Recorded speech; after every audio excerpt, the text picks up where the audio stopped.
ஃபர்ஹானா சிக்கல் ஃபர்தா சம்பந்தப்பட்ட கேள்வி. அஸ்ஸலாமு அலைக்கும் வரஹ்மத்துல்லாஹி வபரகாத்துஹு. இப்ப இஸ்லாமியோட பெண்களோட கேடயமா பயன்படுத்தக்கூடிய ஃபர்தாவை பள்ளி கல்லூரிகளுக்கு நாங்க அணிஞ்சிட்டு செல்றோம்.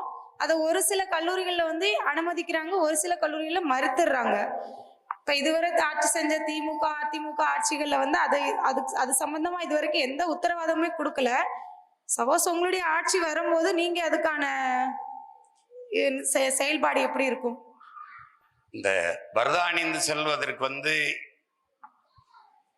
பல மாநிலங்கள்ல பிரச்சனை வரும்போது, இங்கேயுமே பல மாவட்டங்கள்ல பிரச்சனை வருகிற போது அதற்காக எதிர்த்து கடுமையாக போராடிய ஒரு கட்சி நாம் தமிழர் கட்சி. அதுக்காக பெருசா நான் பேசியிருக்கேன்.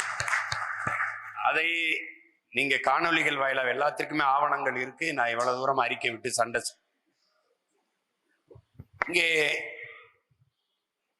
ஒரு மார்க்கத்தை ஏற்பது, ஒரு சமயத்தை ஏற்றுக்கொள்வது, ஒரு உணவு உடை வழிபாடு இதெல்லாம் ஒவ்வொரு சுதந்திரம், ஒவ்வொரு மாநிலனின் உரிமை.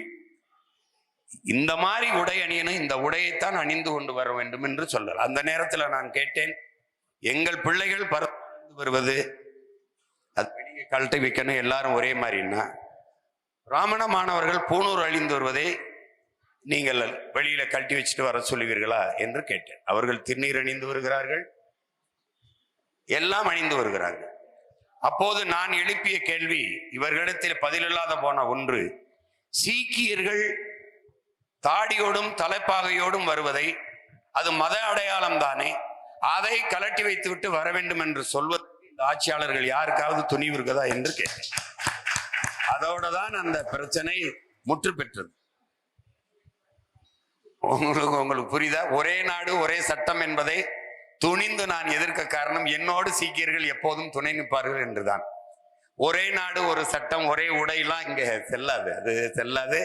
அவன் ஒருபோதும் இராணுவத்திலேயே அவன் தலைப்பாக அணிந்து கொள்ளலாம், தாடி எடுக்காமல் இருக்கலாம். நாம தாடி எடுக்கணும், ஒட்ட முடி வெட்டணும், உங்களுக்கு தெரியும்.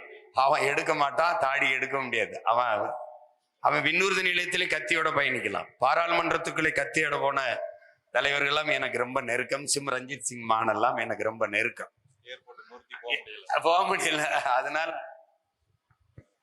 நீங்க நம்முடைய ஆட்சி என்பது முழு சுதந்திரத்தோடு நாம் வாழ்வதற்குத்தான். நீங்க அதை பத்தி கவலையே படாது. இந்த மகன் அரியணைக்கு போவது என்பதே, அதிகாரத்துக்கு போவது என்பதே, என் தங்கை என் தாய் அவர்கள் சுதந்திரமா உடை உடுத்திக் கொள்ள, பர்தா அணிந்து கொள்ள, அதுக்காக தான். இதெல்லாம் ஒரு பிரச்சனையே இருக்கும்னு நீங்க கடவுளே நினைக்காதீங்க. சாதாரணமா அது சரி பண்ணும். நீங்க பர்தா அணிந்து போங்க, எவன் கேட்கிறான்னு போங்க, எவனும் கேட்க மாட்டான். வேற ஏதாவது சமீபத்தில் நாம் தமிழர் கட்சி சார்பில் இஸ்லாமிய மக்களின் பொதுக்குழு கூட்டம் நடைபெற்றது. இதில் நாம் தமிழர் கட்சியின் தலைவர் சீமான் அவர்களிடம் இஸ்லாமிய பெண் ஒருவர், நாங்கள் பர்தா அணிவதற்கு திமுக மற்றும் அதிமுக ஆட்சியில் ஒரு சில பள்ளி மற்றும் கல்லூரிகளில் மட்டுமே அனுமதி இருக்கிறது, ஆனால் நாம் தமிழர் கட்சி ஆட்சிக்கு வந்தால் அது எப்படி இருக்கும் என்ற கேள்வியை எழுப்பினார். இதற்கு பதிலளித்த சீமான் அவர்கள், பல மாநிலங்களில் இஸ்லாமிய பெண்கள் பர்தா அணிவதற்கு எதிர்ப்பு தெரிவித்து வந்த நிலையில் அதற்காக குரல் எழுப்பியது நாம் தமிழர் கட்சி மட்டும்தான் என சீமான் அவர்கள் அதற்கான ஆதாரத்தை நீங்கள் வலையொலியில் தேடிப்பாருங்கள் என கூறினார். மேலும் பிராமணர்கள் பூணல் அணிவது போல் இஸ்லாமிய பெண்கள் பர்தாக்களை அணிகிறார்கள், அப்படியானால் சட்டம் என்பது எல்லோருக்கும் பொதுவாக இருக்க வேண்டும் என சீமான் அவர்கள் கூறினார். மேலும் சீக்கியர்களின் தலைப்பாகைக்கும் தாடிக்கும் கட்டுப்பாடு விதிக்க முடியுமா, அவர்களுக்கு இராணுவத்திலே அதற்கான உரிமை வழங்கப்பட்டதாக சீமான் அவர்கள் தெரிவித்துள்ளார். அதனால் நாம் தமிழர் கட்சி எந்த இனத்தின் மற்றும் மதத்தின் சுதந்திரத்திலும் தலையிடாது என்பதை சீமான் அவர்கள் அழுத்தமாக தெரிவித்துள்ளார்.